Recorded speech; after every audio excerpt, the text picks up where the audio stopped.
দেখি যা, এই সব জল তো পড়ে গেল। আর জলের মধ্যে এ বাবা, এটা সব জল পড়ে গেল। তো তুই তো ম্যাজিকটা করতে পারলি না, সব জল পড়েই গেল। তুই তো পারছিস না। এমন একটা ম্যাজিক করো যে জলটা তুমি নেবে কিন্তু জলটা পড়বে না। পারবে? হ্যাঁ করো দেখি, করো। এ বাবা, তুমি তো জল তো ফেলেই দিলে, তো জল তো ফাঁকা, সব জল তো পড়ে গেল। তাহলে আবার দিলে আবার তো পড়ে যাবে, ছেড়ে দাও, তুমি পারবে না। নমস্কার বন্ধুরা, সকলে কেমন আছেন? আশা করি ভালো আছেন।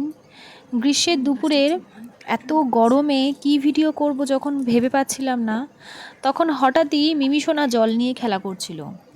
তো জল নিয়ে যখন ও খেলা করছিল, গ্লাস নিয়ে, বালতি নিয়ে, তো হঠাৎ করে একটা আইডিয়া আমার মাথায় আসলো। ছোটোবেলায় এই জিনিসটা অনেকবারই আমরা করেছি, মজার ছলে বলুন, বন্ধুবান্ধবের সাথে ম্যাজিক হিসাবে, জলের ম্যাজিক বা ওয়াটার ম্যাজিক হিসাবে আমরা কিন্তু এটা করেছি। তো সেই ভিডিওটাই আপনাদের সাথে আজকে আমি একটু করে শেয়ার করছি। অনেকেরই জানা, আবার অনেকেরই অজানা। আশা করি ভালো লাগবে। আর যারা যারা আমার চ্যানেলটিকে সাবস্ক্রাইব করেননি, তারা অবশ্যই সাবস্ক্রাইব করে পাশে থাকবেন। আমার কাছে আছে এক বালতি জল, একটা চালনি আর একটা কাঁচের গ্লাস। তো কাঁচের গ্লাসটা আপনারা দেখতেই পাচ্ছেন, আমি জল নিচ্ছি আর চালনির মধ্যে দিচ্ছি, আর জলটা সঙ্গে সঙ্গে পড়ে যাচ্ছে। এটাই স্বাভাবিক, কারণ চালনিতে ছোট ছোট করে ছিদ্র করা থাকে। তো দেখতেই পাচ্ছেন জলটা যখন আমি ঢালবো অবশ্যই জলটা পড়ে যাবে। তো কোনো মতেই তো জলটা আটকানো সম্ভব নয়, কিন্তু কিন্তু এই জলটা পড়বে না, এটাই হচ্ছে ম্যাজিক। তো ছোটো ছোটো বাচ্চারা তো এই বিষয়টা, লজিকটা বোঝে না, তো ওদেরকে ম্যাজিক হিসাবেই বোঝানো যায়, তো ওরাও অবাক হয়ে যায়। আসলে এই পরীক্ষাটি হচ্ছে একটি ঊর্ধ্বমুখী বা নিম্নমুখী যে প্রতিক্রিয়াগুলো হয় বাতাসে, সেরকমই একটা পরীক্ষা। বাতাসের যে আকস্মিক টানের জন্য যে ঊর্ধ্বমুখী প্রতিক্রিয়াটি হয়, সেই প্রতিক্রিয়ার ফলেই কিন্তু এই জলটি ধরে রাখতে সক্ষম হয় চালনিতে। তো সেটি একটি পরীক্ষা করে আমি দেখলাম।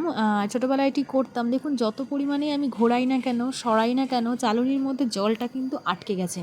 ওই যে আমি নিচে হাতটা দিলাম, জলটার মধ্যে যে বাতাসটা আর চালনির মাঝখানে যে গ্যাপটা ছিল, সেই ঊর্ধ্বমুখী আকস্মিকের ফলে, টানের ফলে কিন্তু ওটি আটকে গেছে। এবার আমি যখন গ্লাসটাকে এরকমভাবে উপর দিকে টানলাম, তখন জলটাও পড়ে গেল।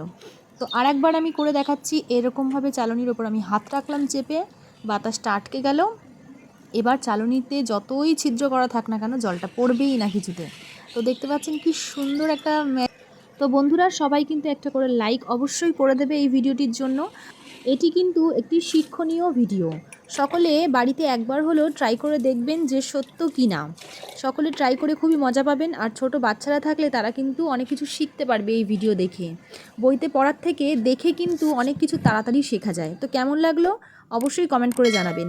ধন্যবাদ।